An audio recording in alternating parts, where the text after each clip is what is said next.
Game on! Facepalm Tacticians against In Panic. Alright, ladies, let's go. So, we have our second quarterfinal in the Rare Cup. The Rare Cup features the best Division 6 and Division 7 teams in HeroesLounge, which are obviously the lowest divisions within the league, and therefore we have on average bronze to gold players over here. I mean, given that only the best teams that made it at the top of the standings of those two divisions are playing in the end of season tournament, we can assume that everybody here is roughly on gold, high gold, maybe even low plat, so a little bit better than that, but we should still see a couple of interesting picks in terms of talents and heroes. We got on the left side the Tacticians with Black Milk on Anduin, Vidra on Lunara, Jack Sully on Johanna, Steppenwolf on Thrall, and Dragon on Malthael. As on the right side, In Panic is playing with Blank on Liming, Firan on Rexa, Hyde on Stukov, Nanomi on Cassia, and Majessi on EDC. And no Anna on their team, but I like the name, I gotta give him that. Trolling Thunder on level 1, that's the first thing that we have here. And on Dragonshire, which kicks off our best of 3 series, we have Malthael still hiding his first talent as he goes up at the top. How on God's green earth did Rexa make it into a Dragonshire game? How is that happening? I mean, we've been talking over and over and over again how strong this guy is. We call him the King of Dragonshire for a reason. Never ever will you win a solo lane against Rexa on this map. That doesn't mean that Rexa is the best solo laner that exists in the game, but he is definitely the best solo laner that exists on this map. So if nobody rotates in to help you out, you're going to lose that lane eventually, simply because he can move Misha onto the point, control the shrine, and then the opponent has to make a decision. Do you go for experience, or do you instead go for the objective? You're going to lose one of the two. At the same time, talking about losing, they might lose the first... Oh, the double kill! Sexy! That was an orb right there. Beautiful kill. And damn son, that is Blank coming in saying, alright boys, let's go! Let's make this happen. As they take the camp, let's take another quick look at it. Just beautiful. Look at this setup. So they're fighting for the camp, they're sliding in the attempt, and then everybody just stacks up, and here it comes! Bam! And that leaves us now with also an opportunity to go for the first Dragonite. Yeah, they're locking down Malthael, and that... Oh, it was on 26 HP. Someone needs to start the channel, though. Honestly, if they lose out on this one, it's their own fault. Blank is still fine, can move away, and there's the Dragonite. Burn them to cinder. Kinky. You said it, my friend. Level 4 for both teams now, and off we go. Wow, what an opening. In Panic is definitely not panicking in the early game. They get their 2 kills, they get the Dragonite, and now they can move straight through the middle from here on out, opening at least the wall up. They're not going to get enough done with it, obviously. I mean, we're talking 2.5 minutes into the game. So as long as you keep the Dragonite alive a little bit longer, just to use the fire breath on those minion waves, you're going to be solid. If you can break another wall down, that's fantastic. But this early, it doesn't really do all that much for you just yet. Now Malthael is rotating a little bit. Dragonite still active. Tries to go for a little bit of a punt. Misses that. Yeah, it's not gonna make it into the punting team like this. But DK still totally fine, 1%, and they did quite a fair amount of damage. They took the tower down to half HP, they annihilated the entire wall in the middle, they have their 2 kills. That's a pretty good start. That's exactly how you want to open all of this up. So Lunara has to be a little bit careful now that she is actually nearly locked down by Mr. Hyde over here too. Now of course, if we are on level 13, she needs to be even more careful, always assuming that we're gonna get the proper talents for Stukov. And if he gets that, then he might just be able to lock her down after all. I mean, either way, level 7 is already in. And with that, we're now looking at Growing Infestation and Calamity. A bit of a setup against ETC, but he should actually be fine here. The Trolling Thunder doesn't connect with him. And top side is still our 1 versus 1 battle between Malthael and Rexa. But yeah, good start into this one. Ooh, an A talents. Choking Pollen gets taken. Yeah, no Splintered Spear for Lunara. So a little bit of an NA touch that we have for the Facepalm Tacticians. I mean, true to the name. So you gotta give him that. Dragon is also a bit low, as Rexa is trying to go for the camp. That's also an interesting touch here. Rexa solo camp. Down to the bottom of the map, we have 4 heroes for the blue team committing to this in the attempt to take that one down. And Malthael tries still to be a little bit mysterious and taking his talents late. ETC comes in. Lunara, lurking arm. Doesn't really do enough yet. Once we have a violent reaction, he might be able to lock them down, but not just yet. Okay. So, for now, level 8 versus level 8. Still a little bit of damage down to the bottom, nearly taking down the tower that we already highlighted earlier in the game. But of course, we're looking towards level 10. And next objective. Exactly, 8 more seconds. And then those shrines are going to be up once again. Nanomi by now is also defending the middle, getting a little bit more experience for the team. Rexa is still sitting here. Hours later, he's gonna work on the last one. At this point, even Cassia is annoyed with it. It's like, dude, can you hurry the fuck up a little bit? So finally they take this one. Camp is taken. And now, of course, the chance to try and go for another Dragonite for both teams. Level 10 is also coming in soonish. 1 level is missing. Malthael is also going for the solo over here. Which means that he gives up top lane control. What's happening here? Dude, you can't just give up top lane control when you already lost the bottom.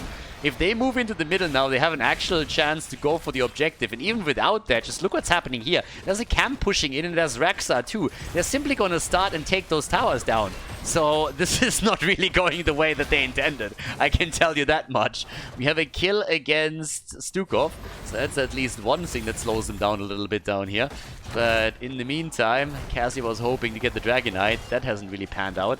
Now we got level 10 on both sides. And that gives us the Thornwood Vines. Whereas Rexa has more or less accomplished to take the entire wall down with the exception of this tower, which could still theoretically fall. Dragon wants to take Firan though. I actually think he had a shot there. With Last Rites as his ult, I think he had a really, really significant shot of taking that down. But talking about stuff down, Cassia is dead, so she gets eliminated. So the blue team is slowly starting to establish this. Okay. We have currently top side. This is exactly the setup. Misha is going full Resident Sleeper on the objective, just saying, alright boys, I got this, don't worry. We can lose the bot lane. I'll have this one locked up here. At least for now. But we have still a push down at the bottom of the map. I'm talking Misha, he went full bear. Yep, went straight into the Bestial Wrath here. I love how Misha doesn't give a fuck. Misha's just sitting there and it's like, yeah, dude, I don't care. I got this. Talking about fights. Oh, the Sundering and the kill. They're looking for the second one, but they can't get ETC. Cassia's getting a little bit pissed in the middle and is saying, can you boys just for 1 second hold the bloody temple so that I can go in and take that Dragonite? But the blue team has the bot lane under control. But up at the top, that's a very different picture. I have no idea why Misha is currently soaking all of the damage. I mean, she could literally just move in and take that tower down. So I don't know why they don't do that. There we go. Finally. And they might even get the fountain. If that fountain falls, that would be a nightmare for the top laner. That would be a big problem. And that should be the end of it. Fountain down, and now you can pretty much kiss that top lane goodbye. Unless you, of course, allocate more resources to it, aka you have a second hero joining Malthael pretty much continuously. So there's that. Steppenwolf in the middle. Yeah, there's the power slide. Valkyrie, and Anduin goes for the ping pong play, zipping him back in. Jojo has taken control over the bottom of the map again. 15 stacks now for Misha as well. Rexa topside, just pushing that out, taking the walls down. And they're gonna lose that top lane fort. I mean, it's only a matter of time at this point. They need to change the way that they're playing this, or they're going to lose this. I mean, you can't just have Malthael rotate between the lanes and expect anything else but the top lane fort to eventually fall. Now, of course, some experience will be lost for the red team if nobody rotated into the middle, and this time they're actually letting this one slide. Viral reaction is in. Here comes the play attempt. Mr. Hyde in trouble. Not so much trouble as Cassia, though. She's down first, and ETC slides back again. But they are really struggling at the bottom of the map to get their kills in. They normally get the first control. Love how Fiora was trying to go into the middle with the train. Choo-choo! And just said, okay, I got this. The problem is that Malthael has now a free shot at the top shrine. And he doesn't take it! What? Honestly, I think he should have gone for it. I mean, obviously he wants the experience here, but if he goes for the top, he would put so much pressure onto the opponent's team. That could have been a Dragonite. I mean, it's a pretty tricky decision. Do you miss out on the wave and put pressure on the opponent? But I think they might have been able to sneak a Dragonite in. In a 5 versus 4 with Rexa giving this one up, I think there's a chance for them to make it happen. Either way, though, as is, we have a camp taken at the bottom of the map that's already worth something. But In Panic needs to get some kills. They got the beautiful double kill earlier on in the game, but since then, nothing really has happened. There's the big push, but it seems like ETC is going to fall this time, and yes, he goes down. We had an incredible double kill from Li Ming at the beginning of the game, but ever since that happened, they're really struggling to put any numbers onto the board. They're now a level behind, and despite the fact that Rexa is, as expected, dominating the top lane, they are just falling apart down here. They lost 5 heroes now. There's another big shove. I mean, holy shit. The problem is that the fort's down. So the fort is down, and I mean, it's not going to get any better from here now, is it? Marthel is still holding on to the top. Yeah, they're trying to take that camp, and that is going to take a fair amount of time. Rexa isn't really known to be the best camp taker out there. Doesn't mean that he can't, but it's going to take him some time. And there's only half a level missing for the Facepalm Tacticians to get that level 16 and potentially lock in the first Dragonite for the team, which at 10 minutes into the game is definitely going to hit a little bit harder, and is likely going to give them another fort. And the first one is down already, and they got also the Siege Giants. Party time! But Lunara doesn't want to party, and oh no, Cassia! Yeah, it's reckoning over here. Another kill, another talent, and oh boy, they are getting crushed as the kill against ETC. And, well, right now the red team has definitely a reason to panic, because they are starting to get absolutely demolished here on the map. And now that Lunara is helping out with the Thornwood Vines up at the top, and Malthael is also straight going for the kill on the camp, they have full control over pretty much everything. They could technically now start to move towards the top, get the control here, move down to the bottom. They're already stealing the Siege Giants away. So there's that. Siege Giants gone. And now the chance to maybe even... Nah, they're not going to get anybody here. Li Ming is already moving away. They're double checking if someone sits in the bush trying to teleport home, but that's not the case. Sundering would have, of course, been great for that. But off we go. They try to go for it, and yeah, gets interrupted. Malthel is fighting at the top for it. Still is trying to hold on to it, but down here Cassia falls again. And they're still following up on it. Someone could finally go for that channel. Top side, Malthel gets pushed away. And that denied... No, it doesn't deny the Dragonite. Did have enough time to take it. Thrall claims the objective. And it is time to go. Yeah, I could even have waited a little bit longer for the next minion wave. I mean, either way, they're going to take that fort down. And that's the second one to be dropped. Nicely done. Rotation towards the bottom of the map would help them to take the first key, potentially. I mean, there's a Siege Giant camp at the bottom of the map. No! That's the wrong side of the map. No! This is where you want to go. There were 2 Siege Giants still left. There's a catapult pushing. You can go for the keep. You don't have to go for the fort over here. That's not really going to do that much for you. So, a little bit unfortunate. I think they could have accomplished a little bit more here, but they still get the fort. Again, 2... Okay, thank you. 2 forts are not bad either. But I think they could have done a little bit more at the bottom of the map. But either way, they're of course in a great spot now that they're 2 level ahead. They also took 2 of those forts down, so they're looking pretty solid here. Yeah, rest of them is now also starting to slowly push in towards the top side. Malthel finally was... Oh, that was a nice one. That was actually nice all over. That was actually sexy. So first of all, Malthael was done with this and actually last righted Misha to get a stack. That's the first thing that happened. Just take a look at this. So he last rights Misha to get a stack, and then look at the Valkyrie in the pathway and him using the inevitable end to come out of it. That was well played, honestly. That was a really interesting move from Cassia first of all, and then he counters it. There's the party time, and immediately Anduin is there and zips them back. Nice.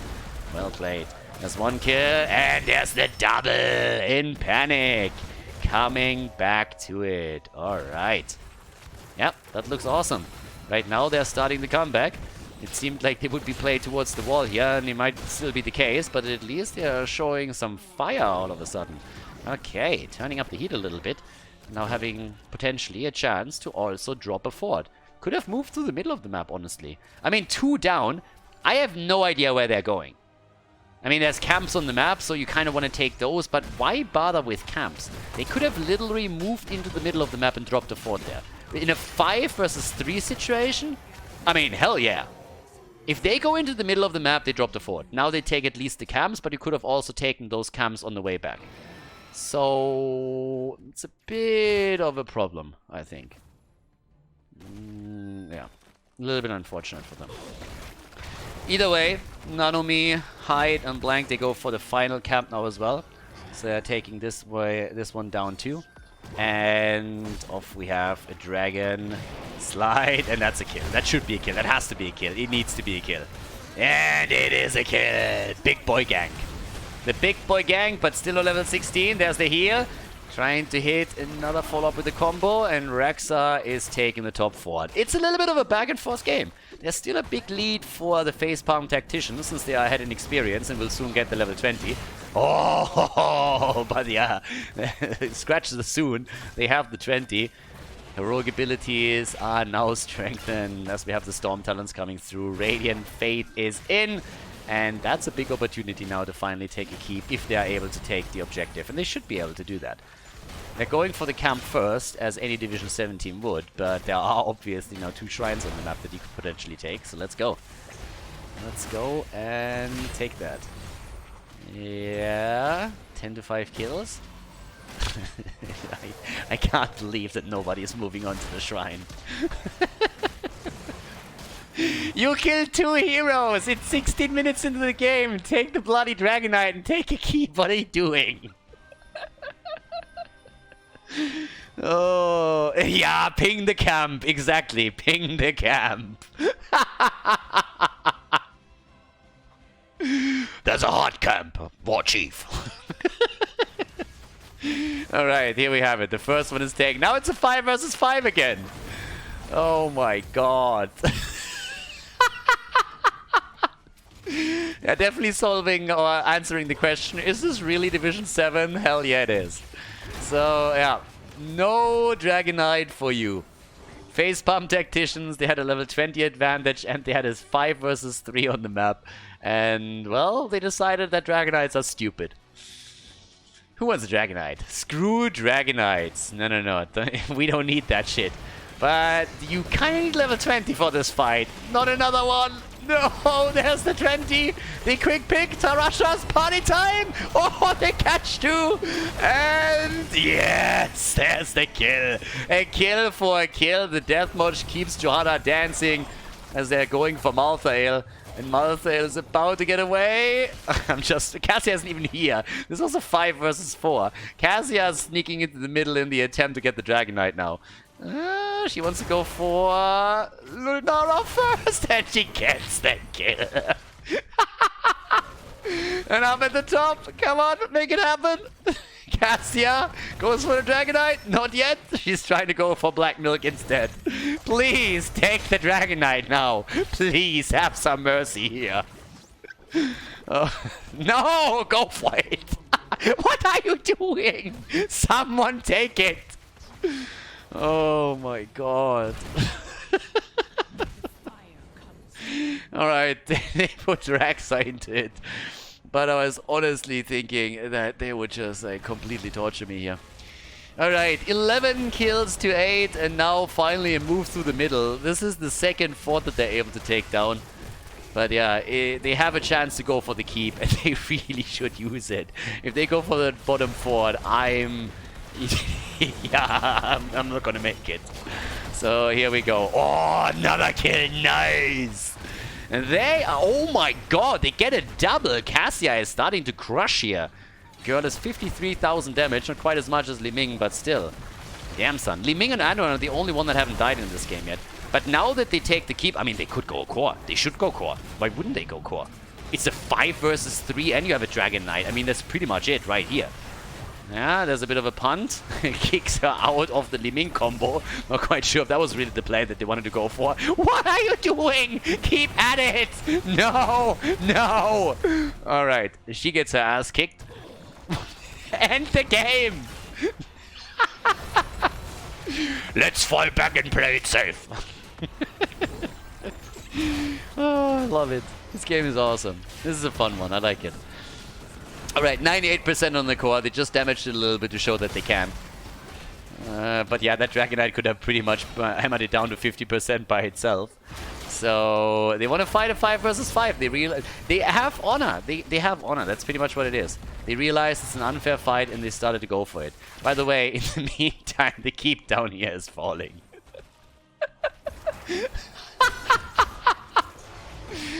Yeah, people are panicking for sure. People are panicking. Yeah, welcome to the HGCF, ladies and gentlemen. The Heroes Global Clown Fiesta. So, topside gets pushed, bottom keep. I don't know what to tell you, but this one is likely going to die. Yeah, maybe the catapult falls first. We'll see in a second.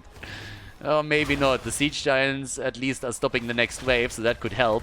If the catapult gets taken down by the minion wave, it will survive, but barely. And they're still making the play down at the bottom of the map. 11 kills to 10. 20 minutes in. Camps are up again, so priorities are shifting. Fira, no, the thundering kill. Uh-oh. Facepalm Tacticians, they're not done yet. You still have a little bit of a chance here. And the bot lane is weak. Yeah, Marcel is jumping in. He has 1 kill with his ult, by the way. There's the second one. Gets the double. Mosh Pit, Anduin with a save. And they're about to kill Thrall, but instead it's Liming that falls. And maybe Lulinara at least goes down. Ooh, ETC is also dead. This is it. This is game. Well, I thought that before, but I think this time it's really it. Everybody's down. 5-man team wipe. And the bot lane is open. It's wide open. And the pings are coming. The pings are coming. If they go for keep and retreat, I'm going to scream. I'm just warning all of you already, okay? If they go for keep and run back, then I'm going to start crying or something. Alright, there we go. So they actually make it. They're going for the core. I still can't believe that In Panic just didn't simply end it when they had the chance. But here comes the attempt of the Facepalm Tacticians to finish what In Panic started and go for it. Rexa is back and they're welcoming him immediately with pretty much everything that they have and blow him up within a second. Rexa down and In Panic is in the lead, ladies and gentlemen. The victory on Dragonshire for the blue team in the best of 3 at the Rare Cup.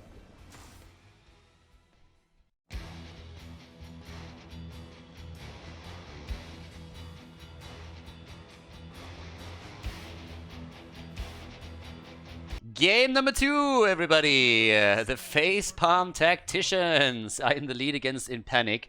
The eternal question, did the Tacticians win it or did In Panic lose it? The second map is Infernal Shrines. We got May played by Jack Sully, Dragon on Gul'dan, Black Milk on Brightwing, Steppenwolf on Leoric, and Vitra on Lunara. On the right side of the map, In Panic, they panicked a little bit on the last map. We got Firan on ETC, Mr. Hyde on Anduin, Nanomi on Kerrigan. Again, unfortunately for him, no Ana in play. We got Majesi on Sonya and Blank on Kel'Thas. So, yeah, apparently the Tacticians want to have a game 3. They picked a lineup without a support. They went for Brightwing instead. So, let's go and see what they actually can do with that. But good chance for In Panic to turn this one around. Kerrigan ETC setup is already a bit nasty, and I mean, just in general, this is a super melee-heavy lineup that they're playing now. They have Sonya in the mix on top of that too, and we have Kel'Thas, of course, as well. So, Kel'Thas against Gul'dan for the damage on the objective, and Kerrigan to try and follow up on ETC's combo, I suppose. Well, talking about it, there we go already. May is able to jump out though. Okay. Steppenwolf up at the top is now taking the one-on-one game against Sonya. That's as you would expect. And at the same time, we now have at the bottom of the map Vidra moving away. But they're just trying, of course, to go for the opening kill here. And, well, talking about it, Jack Sully comes in, slides in, but the red team walks out of it. In Panic so far doing fairly well. A little bit of damage. Having Lunara and Gul'dan, of course, on the lineup now means that they have a huge amount of damage over time here. So, yeah, you got quite a bit. A lot of toxins floating around over here. And also a few stacks coming together for the... I was about to say Echo of Elements. But yeah, for the Echo Corruption, of course. So we're gonna see that, hopefully for them, completed as quickly as possible. Usually you want to have it at least around level 16, so that you can capitalize on the Ruinous Affliction properly. And, well, let's go. Over here. Go for the camp. One has already been taken. The Facepalm Tacticians have been a little bit quicker with their camp clear. Down to the bottom of the map, we already have the blue team trying to go for an additional camp and getting slightly ahead on the experience through this. Kel'Thas obviously with the Mana Addict also attempting to get some additional globes. If they can take that camp away from their opponent, it would give him some more. And it might give them the first kill. Dragon is low. Brightwing comes in with a heal and saves the day. Wow. The Fruit Fly, useful for once. Not bad. That would have been a kill for sure. Nicely done by Black Milk. That was really good timing. So he was able to get the hit points in, and that allows Gul'dan to survive as he moves away from it. Okay, now let's see what else we're gonna do with this. Right now, first of all, we have already Dragon, Milk and everybody else still trying to defend the bot lane as Karrigan moves in for another combo, gets it, there's the slide, Gravity Lapse. Yeah, there's no kill like overkill. They come in and they shit on Gul'dan. So, yep, he gets murdered, and that's the first blood in this game. Nicely done. Okay, so now the rotation straight up towards the middle, as the objective is about to be announced. Now, they need to hurry up a bit if they want to have a good position here, because the thing is that Gul'dan is now back in the game. Up to the top, by the way, Steppenwolf is nearly down, so that's a little bit awkward for Leo. He's incredibly low. But the shrine has now been claimed, at least the early setup here. Jack Sully is sliding in early. He needs to be careful. Okay. Yeah, there's another hit. That's a bit of an early trade here too. A couple of these abilities that are thrown out here don't really make a whole lot of sense, but that is getting a bit weird. Jack Sully again, there's the slide. May in trouble, and she may go down. But seems to be able to escape. At least for now. 5 versus 5 though, with a big lead on the points for In Panic. Another setup. Firan is looking good so far here, still with the hit points. Tries to slide in for the kill. The Gravity Lapse locked Leo down before he was able to connect though. And they are getting closer and closer to winning this one. Only problem is that Sonya is a little bit low. She might actually fall. Jack Sully is still in play. And there's the slide. Oh my god, the Punisher's gonna follow up with a jump. Oh! Oh, it's party time! Yeah, there it is! They trigger the jump, and now the Punisher can do for a whole lot of bang. Why is everybody running away? What are you people doing? What? At least take the wall down. What are you people doing? No. Yeah, they didn't have a lot of hit points. Well, they didn't have a lot of mana left, but honestly, take the wall down and then move back. Okay. That was pretty much them wasting the objective. Now, if you take it, you have a double globe right here. Just take the double globe and then push in with it. You can be careful. You can stay safe. You can stay a little bit farther back. Allow Kel'Thas to get a couple of bombs connected and everything, and you're going to be fine. So, now the objective pretty much didn't do anything, despite the fact that the jump got procced in front of the gate. So, yeah, that's a bit of a problem. But, yeah. One camp taken, so they established a bit of an advantage that they just let slide here, so that's unfortunate. Okay. Let's see. Top side is still our 1 versus 1. I kind of feel we're just resetting to before the objective appeared on the map. Nothing has really changed to this. So let's have a look. Camp is taken. Top side, that's where we got Sonya against Leoric still down at the bottom of the map.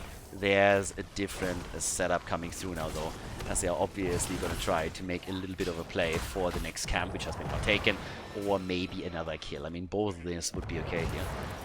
But there's the slide again.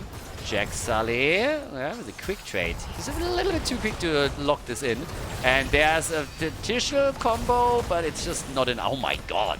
Jack Sully gets just bounced around like a ping pong ball over here. One stun after another, and then also pinned back, but it's not enough to get a kill for them. A lot of CC here too. Ooh, Firan. Yeah, careful my friend. That was nearly the end of him. Choking Pollen, by the way, on level 7 once more for Lunara. We saw that already previously. Not a typical talent that you see in Europe. It's more so the NA variation of the build. Both of them are now looking towards level 10 abilities. And of course, the face bump tacticians, they're really eager to win this one now. If they can lock in a victory on Infernal Shrines, it means that they advance to the next round of the tournament. Which would then be the semifinals, obviously. Without having to play through the third map. So, yeah. Okay, but here's the jump. And bam! Lunara down! Kerrigan fierce again. Level 10 abilities for the blue team, but it seems like in Panic doesn't really care. They were still trying to go for a second kill. That didn't quite work for them, but still. By the way, again, as we have the ice wall taken, quick FYI, quick PSA, we have actually, like... Avalanche is not available in HeroesLounge tournaments. There's still a bug with the ability, or with the ult, that you can roll people outside of the map, so that's why it's not available here. And if anybody is asking now, hey, but I've seen it used in Panda Cups, or what's going on here? Pretty simple, 2 different organizations that are running the tournament. One org allowed it, just said, hey, don't use it to throw people off the map. And HeroesLounge went for the better safe than sorry variation and said, alright, we're just going to ban it out completely. That's all there's to it, but in case that you're a little bit surprised that in some of these HeroesLounge tournaments you're now seeing a lot of the ice wall being played, that's the reason why. May in general, of course, still adds a whole lot of CC and is quite tough to kill, which is why a lot of them are trying to take it. But now that the second objective is up on the map, there's of course the big question which team is going to lock in Punisher number 2. And maybe even the first fort of the game. There's the slide against Gul'dan, and yeah, they are just locking this up so nicely. You have so many combos available. It's not only the Kerrigan follow-up, but there's obviously the old school combo hidden in this draft as well, where you play ETC plus Kel'Thas and just a slide into a gravity lapse, and that's now something that we've seen multiple times. The coordination between Firan and Blank is not bad at all. But they got the first kill. Can they get a little bit more? That would of course be great for them. Obviously taking Gul'dan down also means that he's a bit slowed on the progress for his level 1 quest talent. So that doesn't really help them either. Okay, once again the trade is through. And here comes the Arcane Punisher. So, Punisher number 2 also taken by Panic, who by now have 3 kills on the board. Alright, good for them. And here comes the move straight through the bot lane this time. Up at the top, that's a bit unfortunate though. This is going to do quite a bit of damage against the wall. And Sonya has to come in to help out here. Lunara at the bottom was killed though, and that means that it's a 4 versus 3 all of a sudden, plus Punisher. So this should definitely be a fort. And Leo is still sitting in the middle. So the fort is definitely going to fall. The question is, can they get a bit more than that? And they have definitely an opportunity here to make that work. By simply moving through the bot. Oh, yeah, moving for him, for example. Horrify, but it doesn't matter. He's down regardless. Gul'dan just came back a few seconds ago and he's dead again. And Sonya hasn't even committed to the leap yet. In theory, once that she joins the fight, she could even help out there. There's again a jump procced in front of the wall. You never really want that to happen. So now the Punisher is doing some extra damage that you normally would try to avoid here. And they are moving straight into the middle to capitalize a bit on the level 13 advantage that they are now running. So the game comes down a little bit. Teams are going for camps. And again, guys, if you're currently watching this on YouTube in particular, keep in mind if you want to support the channel and all the work here, the coverage in Heroes, Valorant and other esports, check out my Patreon, patreon.com/Khaldor. And thank you very, very much to everybody that is supporting me there already. It's very much appreciated and helps to keep the channel live and kicking. And especially, of course, with the Heroes of the Storm coverage here. So now that we have still not a single kill for the facepalm tacticians, they really need to find some kind of opening to get them some momentum here. Because so far it's not really that big of a deal. I mean, obviously they're behind, but it's not really too much yet. It's 1 level and you lost a 4. Big deal. it's a lot more of an issue if you would lose out on the next Punisher too. That's the bigger problem. So if that happens, then they're truly in trouble. Level 13 with the Polar Vortex. Yeah, Blizzard getting a little bit lazy once again and not designing an extra icon here for Mei and her talents. I mean, we've already pretty much gotten used to it when it comes to auto-attack talents, as you can see on the level 1, but that is just Lady Arthur's over here getting a little bit lazy. So, now, with the aggression that we've had from In Panic so far, they are determined to push this to Game 3. They really want to. Icewall comes in again. There's the Entomb. Yeah, that overlapped a little bit. But here comes the pull. Anduin saving Kerrigan for now, and they're still going for the fight. We also have Sonya coming in, and she has Leap. There's the Horrified first of all. Where's the Leap? Are they going to go for it? No. Sonya. Right-wing comes in with the ult, and Sonya could still commit, and off we go. Ooh. Coming in and trying to go for the Fruit Fly. Black Milk with a polymorph stays alive, but Gul'dan has already fallen. Jack Sully is on the run, slides out just barely, but Kerrigan isn't done yet. Die, Brightwing, die. Nanomi is coming in with the rest of the team. There's another slide, and those are the kills that we are looking for. Jack Sully gets away. If Kerrigan has another combo, though, Lunara might not be so lucky. Where's the power slide when you need it? And, well, there it is. It gets juked, but that juke also killed her. And that's a second kill. Nice. 8 kills to 0, 16 to 14. They're definitely clutching this one. I mean, they are crushing right now. So that's a 2-level lead pretty much, and a talent advantage just as the objective gets announced. If they can get this one and then push in while still holding on to a talent lead, that would pretty much, I don't want to say put the nail in the coffin. I mean, we're not really there yet. Once that the keeps are starting to fall, that's a different story. But they would be able to take at least another fort. So, yeah. Okay. So for now, we have Nerves of Steel, and we also got Ignite. By the way, Backdraft over here.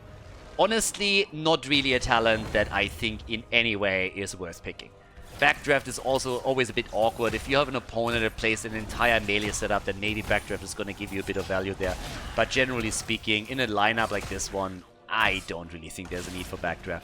You have so much CC already, it's not something where you can get too much use out of it. If you have Pyromaniac, for example, it's usually way better. I mean, even Vision Bomb, I'd argue, is probably going to give you more than that. But Backdraft in this sense, maybe a little bit more for the control on the Shrine. What about control? Jack Sully, dude, he has a Death Wish. Like, what the hell? He really has a Death Wish. I have no idea why they're not just killing him. He's obviously trying to buy a little bit of time, but he is using his trade so early here. I mean, damn, son. That's a lot of tools used.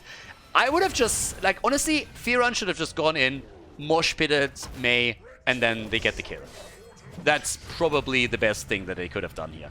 Just connect the mosh pit and drop her. That's all that you got to do. By now we have her with Black Eyes on level 16, so at least they have even talents for the defense. And the Mortar Punisher is again left completely alone. I am honestly befuddled as to why In Panic does not push in with these Punishers. They went to the bot lane with like 4 heroes just to save a fort. They could have done so much more here. At this point, they have to ask themselves if they're even going to get the fort. I guess the fort is is something they're definitely going to get. But a lot more was possible here. So now we got again the push through the middle in an attempt to get a little bit more done here. He jumps in front of it. No! Always bait it over. Always bait it over. Never bait it in front of the wall. That's not how we play Infernal Shrines. That combo, on the other hand, that is very much how we play Infernal Shrines. Whew. Sexy plays being made here.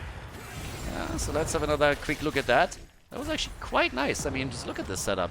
Horrify plus Entomb to lock ETC down. Well played. Yeah, and at the same time now, as we see that kill, the rest of the team was able to walk away, even though I have to admit that for Kelthas at least it was a bit close. He should probably not stay there. Careful, bro.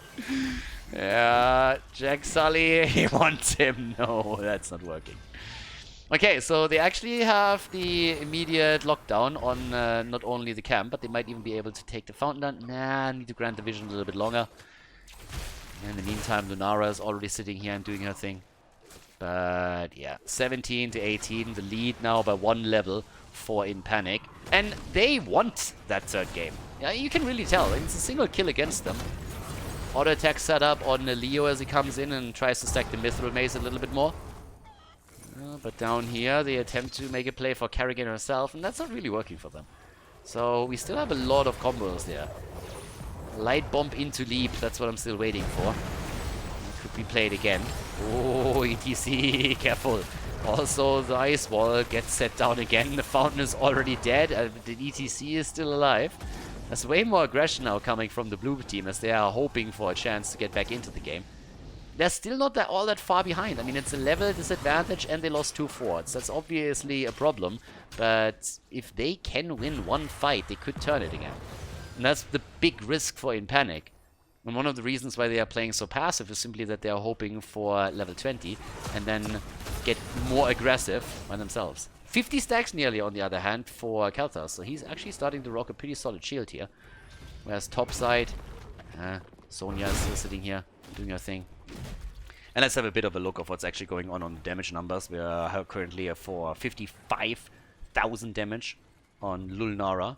And Leo is second highest currently. Has also not died. No trade value activated. Place right there. No trade value for Leo. And in the meantime, the heavy commitment towards the top side. But now level 20 is there, and we have In Panic immediately starting the rotation towards the top. So they need to get the hell out of here. But it's pretty close in experience. The facepalm tacticians might just be able to get the level 20 for the next objective. If they split out onto the lanes. It's getting a little bit tricky, especially on the top side, because that lane is pushed out so far that it's going to take a while for the minions to get back there. Over here, camp gets already taken, so that's going to help with that a little bit. Level 20 talents. Let's quickly see what that actually gave us. First of all, we have the Death Mosh again. And we have, oh, look at that. After the Death Medal, we now see the Master of Flames. Yeah, not going into the Flame Strike range. Interesting. Doesn't really feel that he's under pressure anyways. Okay, so instead they are trying to get the full value out of those bombs. Big lead now, of course, for In Panic on the objective. And Jack Sully is doing what he did the entire game. He's trying to piss them off as much as he can. And with Mei, that's definitely possible. So off we go. There's the level 20. Buried Alive, game changer. Intensifying Toxin, the Demonic Circle as well. The Ice Wall didn't connect, but they're aggressively pushing into the Shrine now. But of course, the opponent is close to another Punisher. Good save by Mr. Hyde. Nice. That was a great catch. And now it's Punisher time, and that Punisher wants a piece of the action. If he gets a jump off against any of these heroes, it's going to be very problematic. And they want, of course, keep number 1 in this game now. So they're starting to push in. Gul'dan isn't done with his level 1 yet. He's at 37. Kerrigan hopping around a bit in the hopes of connecting a combo. So far that hasn't really worked. But the Punisher's now coming through. And that wall is pretty much gone. I mean, they should be able to burn this down within seconds. And Sonya still has Leap up. Leap, Ultralisk, Mosh. There's a lot of tools. No follow-up though. They don't go for a follow-up on the Punisher jump. That was a stun on Lunara. They could have followed up on this one easily. But they didn't. Here comes Mei again. Anybody gets knocked down over here. Another lockdown against Lunara. And again, nobody capitalizing on it. No stun as a follow-up. Big opportunities here to get easy kills. And they didn't go for it. Instead, they're now trying to make the play for keep. Here comes again Jack Sully. Trying to take them, push them away. Horrify hits only one. ETC is hit. Whoa! There's the jump, but no follow-up this time. The keep will fall regardless, though. One keep down, but they didn't get more than that. Maybe now. The fight is still not over. Obviously, we have the facepalm tacticians trying to follow this up and get a kill. Oh, missing the entomb! Firan with a mosh, and the death mosh connects as well. In the meantime, Gul'dan goes down. Kerrigan, hoppity, hoppity, hoppity, hop. Comes in, tries to go for a second kill. They can't quite get that, but Jack Sully might be in trouble. Has the trade still up, but he's low. Light bomb connect, Brightwing down, and Leo falls too. Yeah, Leo is down. 4 versus 2 on the map. Yeah, scratch that. 4 versus 1. Kerrigan came in again. And now we have Mei, the only... Okay. Forget what I just said. It's a 5-man wipe. as Mei gets also dropped, and this is the victory on map number 2 for In Panic. They force the third map against the Facepalm Tacticians. The entire lineup gets wiped off the map in the bottom fight, and that's the victory on Infernal Shrines for the red team. Nicely done, great comeback, and well played. In Panic with the W on Infernal Shrines here in the quarterfinals of the Rare Cup.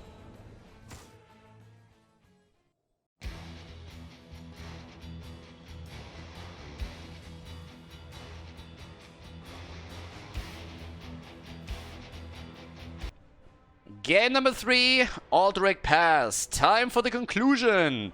Which team moves on to the semifinals and which team drops out of the tournament? The Facepalm Tacticians, successful on map number 1, dropped on map number 2, now on map number 3 with Jack Sully on ETC, Black Milk on Malfurion, Dragon on Sonya, Steppenwolf on Reyna, and Vidra on Vala. And on the right side of the map, we have Firan on Muradin for In Panic, Blank on Liming. We currently have Mr. Hyde on Anduin, Nanomi on Sylvanas, and Majesi is playing Dehaka in this final game of the map. And Exterminator and Monster Hunter.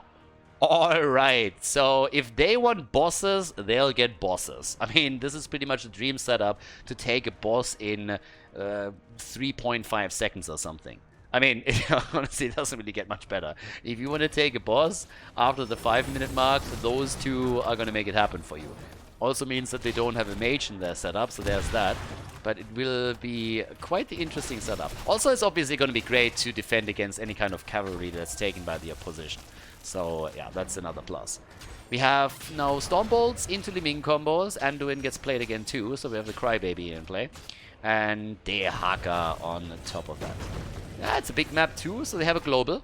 There's a couple of advantages for both teams. I mean, as I said, first of all, the intense amount of clear on bosses and mercenaries in general that Facepalm Tacticians are now running, but the global on the other side could have a big impact on this one as well. But time will tell. Who advances? This is honestly the opportunity for both of these teams to make the big boy play and then go straight to the semi-final of the tournament. But, yep, let's go. At this point, we currently have, down at the bottom of the map, Steppenwolf playing it out against Blank on his Liming. Solo lane Liming, always a little bit awkward. But here's the camps to be taken. And Vala can, of course, help with that pretty easily with the arrow. I mean, again, you want to have your level 4, you want to stack it up, you want to have the repeating arrow. This is where the main setup really comes through if you're going for an arrow build. But already at the beginning of the game, if you just have Monster Hunter, it helps you to lock these down pretty quickly. And this is exactly what we're seeing here. Both of the teams with roughly the same time. Outside of the boss, it's the only camp on the map, so it's kind of important. And you want to lock that down as quickly as you can whenever it's up. So right now, just the normal rotations, attempting to set a gank up whenever you can. With Muradin roaming the map, there's obviously the hope that you can get that too. Ah, sustaining rounds. Okay, someone doesn't trust his healer. No fight or flight over here. That's actually a bit of a weird one. Sustaining rounds on level 4, always a bit awkward. It's pretty much that he just doesn't trust Black Milk. And honestly, I wouldn't trust Black Milk either. The guy picked Brightwing on the last map, okay? Would you trust a Brightwing picker? And in case you didn't know the answer, spoiler alert, the answer is no! Nine, nine, nine, nine, nine, nine, nine. Exactly! Don't trust a Brightwing picker. They're suspicious. But okay, level 5 versus level 5. That's actually a bit of a lead on experience now for the Tacticians.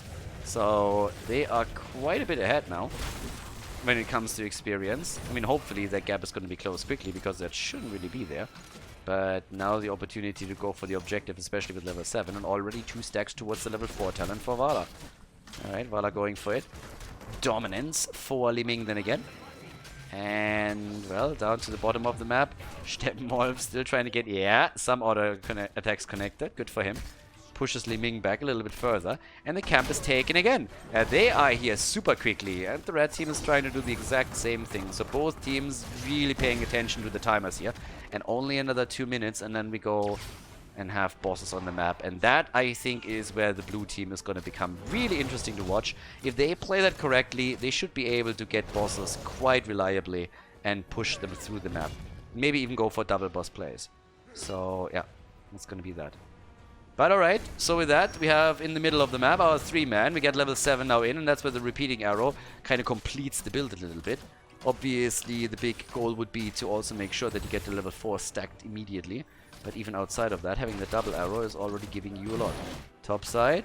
Yeah, that's already our 1 versus 1 commencing, but in here in the middle, with level 7 ready for the facepalm tacticians. They're trying to force the wall a little bit, and already locked down Naomi for a second, as now Sonya makes her way in to help out even more. 7 now on both sides. Objective is up, but nobody gives a shit about it just now. But here comes Li Ming with a combo from the side, and nearly the kill. Well, gets the Calamity connected. So far, so good. And of course that also means that Steppenwolf is all alone at the bottom of the map, and he wants to go for the fountain, as the rest of the team is like, dude, get the hell out of there! Firen doesn't go for the jump shot. Doesn't try to connect that Stormbolt, but that could have been a problem for Jimmy. Gets a bit more damage over here. 20 more seconds until the bosses are up on the map, and then up towards the top on the objective, we have the blue team taking a slight advantage over their opponent. Yeah, and Jimmy is still at the bottom of the map. Goes for the wall and tries to position himself so that he can easily take this one down. Just take it. Just move down here and take it. If you really want it, that shouldn't really be a problem. Jimmy just stays at the bot lane. They're a level ahead because of that, by the way. Not only because... Oh, he actually moved back before he even went for the fountain. Alright, I think they could have done a little bit more here. But either way, if you commit Rain at the bottom of the map, then do it completely, I think. Jack Sully goes down, and that is first blood in the game. 5 minutes in, bosses are now up. And of course, the red team is going to look to take the objective together with that. Yeah, Vidra. Nah, not yet. There's a Stormbolt straight to the face. Good follow-up by Blank. I tell you, Firen and Blank are actually setting some sexy combos up. On the last map, it was the ETC into Kel'Thas power, ETC power slide into the Kel'Thas gravity lapse.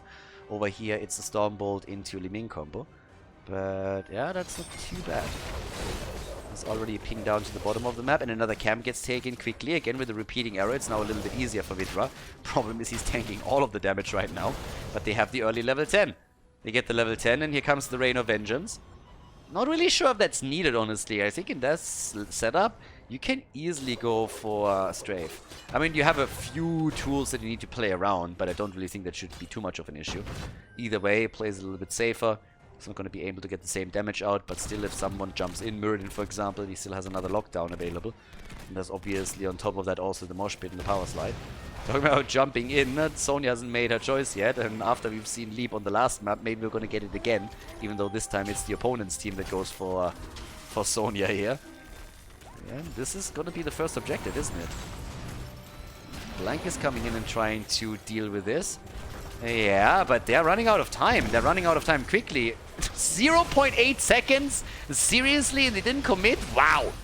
0.8 seconds as they're trying to go in right now. There's the power slide. They go for Muradin, and the dwarf hops out. Sonya with the Wrath of the Berserker, and now they're trying to make the play here. Light Bomb connects, at least with one. Stormbolt out, but the kill against Sylvanas. Mosh Pit only hitting one, but immediately Li Ming is there with a wave of force and connects it. Vidra has the channel, and that's the objective in the hands of the facepalm tacticians. Nicely done. Cavalry will come down soon, TM, and then they can play around that pretty quickly. Job well done here. Let's go. 12 stacks also for Muradin, for Malfurion, who went for Broccoli. 11 stacks for Muradin. Yeah, and now they are working at the top. The Haka can't do anything against Sonya and Reyna. He needs some heroes to assist him. And Muradin comes in together with Andrin. But of course, as all of them commit to the top lane, it also means that there's a lot less defense in the middle and at the top. Good juke. Dragon gets out of this, no problem for him at all. And now that Sylvanas and Li Ming are trying to take down the cavalry in the middle, we have 3 heroes committing easily to a bot lane fort. And that one, I mean, it's not even going to be close. They're going to rip this one apart like it's nothing. That fort is down, no problem. And up at the top, the fort is also taking some serious damage here. So yeah, job well done, up to this point at least, from the facepalm tacticians. Level lead for them already. And I really want to see a boss commitment at some point. Now, once that they have some vision, they should really get Vala Where is Vala going anyways? Okay. I was like, is she drunk? This is like completely yodeling around on the mirrors like, I know exactly where you go. No, but yeah, Vala is going for the camp. Has to wait a little bit longer, and yep, there we go. Alright, nicely timed. 13 to 11.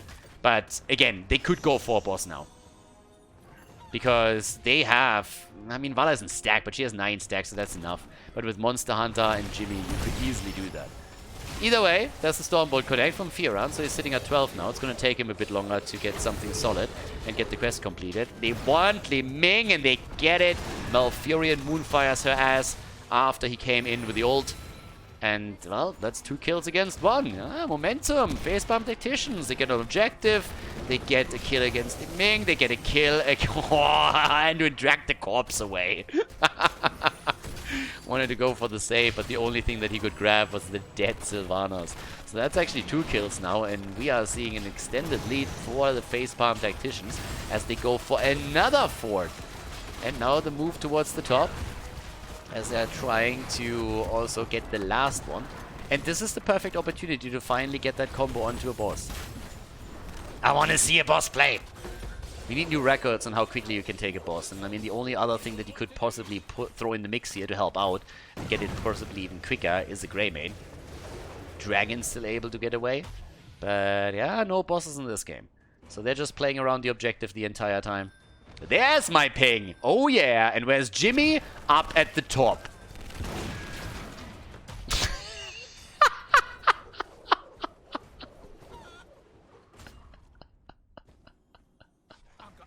What was that?